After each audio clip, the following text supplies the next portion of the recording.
लाडक्या बहिणींसाठी एक आनंदाची बातमी आहे मिळण्याचा अंदाज वर्तवला जातोय।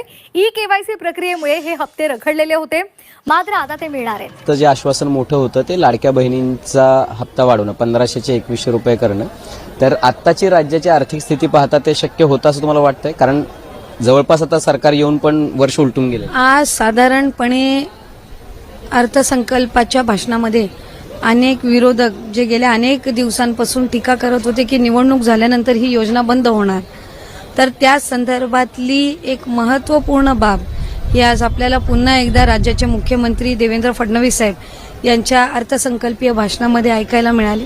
म्हणजे महायुतीचं सरकार असेपर्यंत ही योजना आम्ही अतिशय यशस्वीरित्या राबवणार।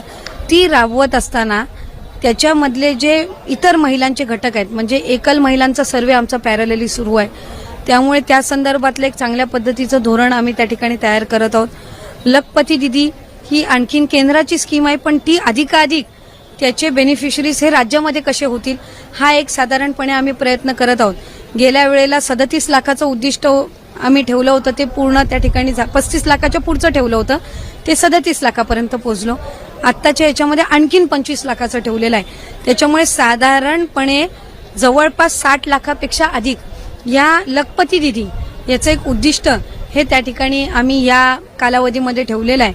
आणि आजही 1500 मध्ये सुद्धा हा लाभ ज्या ज्या भगिनींना दिला जातो, काही ज्या हाऊसवाईफ असतील त्याच्यातून त्यांच्या घरखर्चाला त्या ठिकाणी हातभार लागतो, काहींनी छोटे छोटे चांगले उद्योगसुद्धा व्यवसायसुद्धा सुरू केलेले आहेत। आणि या संबंध याच्यामध्ये आज 1500चा लाभ हा त्यांच्यासाठी कायम राहणार, ही सुद्धा एक महत्त्वपूर्ण लाभ कधी वाढणार हा प्रश्न। लाभ हा योग्य वेळी नक्कीच वाढेल, त्याच्यामुळे त्या बाबतीत ही शंका नाही।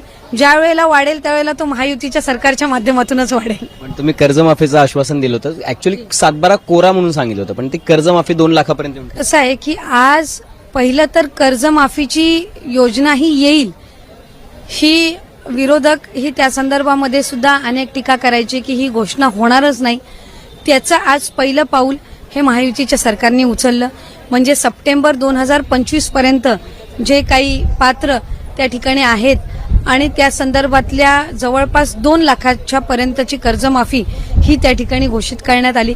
त्याच्यामुळे हे पहिलं त्या संदर्भातलं एक सकारात्मक पाऊल आहे। या व्यतिरिक्त महिला शेतकऱ्यांसाठी सुद्धा एक चांगल्या पद्धतीच्या योजना आणण्याच्या संदर्भामध्ये सुद्धा या ठिकाणी अर्थसंकल्पीय याच्यामध्ये कृषी विभागाच्या माध्यमातून त्या ठिकाणी एक महत्त्वपूर्ण घोषणा करण्यात आली आणि त्याचं एक प्रोत्साहनात्मक त्यांना त्या ठिकाणी बक्षीस मिळावं, एक एनकरेजमेंट त्या, आणि म्हणजे आपण त्याही हे पहिलं पाऊल आहे। आणि मला खात्री आहे की ही जी 2 लाखापर्यंतची कर्जमाफी आहे आणि प्रोत्साहनात्मक जे काही 50,000 जे एकदम योग्य वेळी किंवा नियमितपणाने कर्ज फेड करत असतात त्यांना जी होत असते, याच्यातून अतिशय सकारात्मक चित्र या शेतकऱ्यांसाठी पुढच्या कालावधीमध्ये